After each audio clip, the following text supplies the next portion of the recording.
කාලගුණේ වෙනස් වීම උසස් පෙළ අයියලා අක්කලාට ඔයාලටයි හැමෝටම බලපාලක් තියෙනවා. විභාගයක් කට උඩ තියලා ගෙදර ඒ වගේ ප්‍රශ්නයක් වුණොත් ඉතින් ඔයාලට හිතන්නකො විභාගේ කල් දා ගන්න ඕනේද කියන ප්‍රශ්නේ තියෙනවා ඉතින්. පාඩම් කරගන්න බෑ. ඒතකොට තමන්ගේ තියෙන පොත්පත් ටික අතුරුදහන් වෙනවා නම් ඒ විතර බරපතල ප්‍රශ්න. සියලු විභාග කල් දැම්මා කියලා. මාර වේදනයි. පලාතම දැක්කාම නිකන් අර ඔක්කොම හොදා පාළුවට ලක් වෙලා වගේ.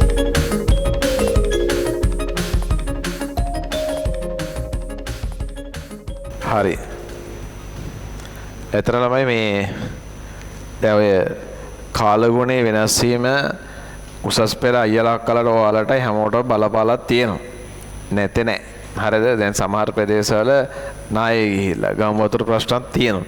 ඒ ළමයි සමහර කට්ටියගේ මේ ඔය නිවුස් වලට එහෙම කිව්වේ පොත්පත් ටිකත් අතුරුදහන්. ඒ දරුවන්ට අපහසුතාවයක් තියෙන විභාගයක් කට උඩ තියලා ගෙදර ඒ වගේ ප්‍රශ්නයක් වුණොත් ඉතින් ඔයාලට හිතන්නකො. ඒතර ඒක ලොකු මානසික ප්‍රශ්නයක් තමයි. ඉතින් ඒ නිසා මේ ඒකට ඉතින් මේ විභාගේ කල් දා ගන්න ඕනේද කියන ප්‍රශ්නේ තියෙනවා ඉතින්. හරිද? ඒතර රටක්නේ. ඒතර ප්‍රශ්නයක් තියෙනවා. ඉතින් ආපහු normalize වුණොත් හරි. නමුත් ඒ දරුවන්ට වෙන ස්වභාවික ව්‍යසනයක්නේ. ඒතර ඒක හානි කරයි. පාඩම් කරගන්න බෑ. ඒතර තමන්ගේ තියෙන පොත්පත් ටික අතුරුදහන් වෙනවා නා. ඒ විතර බරපතල ප්‍රශ්න. නේ? එතකොට ඔයාට උනා සමහරවිට ඒක වුණොත් එහෙමයි. ඉතින් එතන පොඩි මානසික බවක් තියෙනවා. ඔය මට මතකයි හොඳට මේ ඔය සුනාමි කියන එක මේ ආව ගමන්ම වගේ අපි ඒතර විශ්වවිද්‍යාලයට ගියා විතරයි වගේ. ඒතර අපිට තිබුණා එක්සෑම් එක.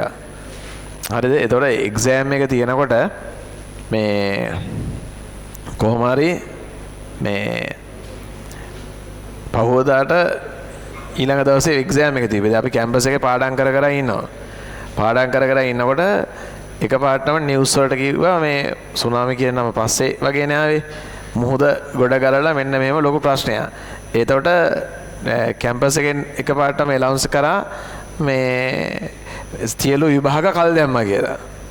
අපිට දැන් මොනවා වුණත් විභාගයක් කල් දානවා කියනකොට අපිට මාර ආත. ඒ අපිටත් ඒ ආතල් එක ඇවිල්ලා අපි පහ දාලා කට්ටිය හිටපු කට්ටිය අපි කෑ ගහලා නියමයි මචං අද එහෙනම් අද මේ අද රැට අපි පාටි දාමු කියලා එහෙම ඉතින් නිකන් අර කොල්ලෝ සෙට් වෙනවනේ.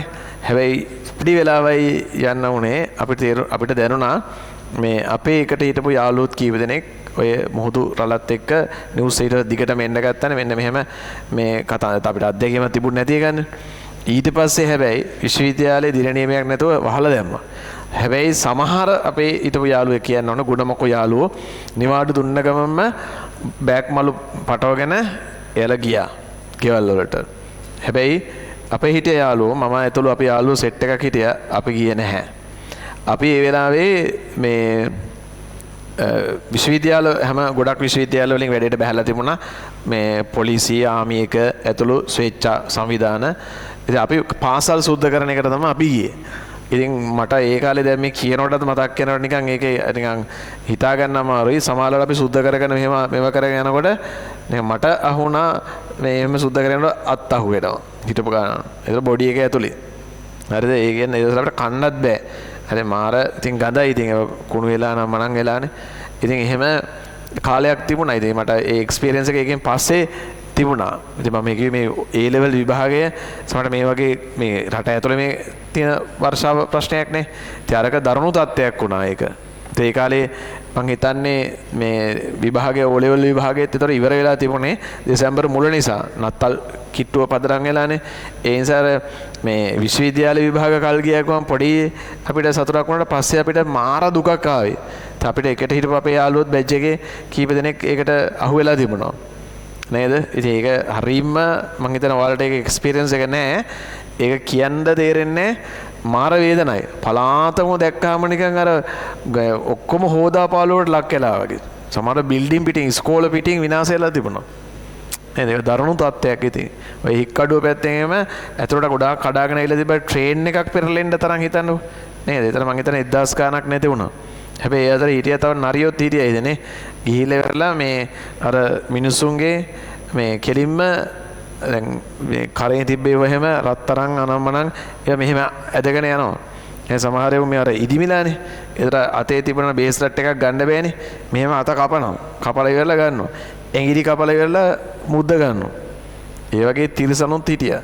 ඉතින් ඒක නිසා අර දමික බණ්ඩාරයන් ලියලා තියෙන මට හරියට මතක නැහැ. මම හිතන අමරසිරි පීරිස් තමයි මේ සින්දුව කියන්නේ.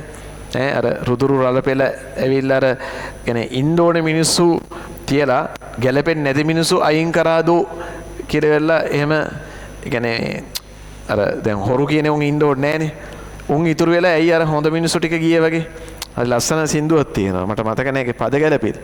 හොයාගෙන අහන්නකෝ. සුනාමියට ඔය අදාළ හොඳයි. එහෙම කාලයක් තිබුණා මට මේකත් එක මතක වෙච්ච එක.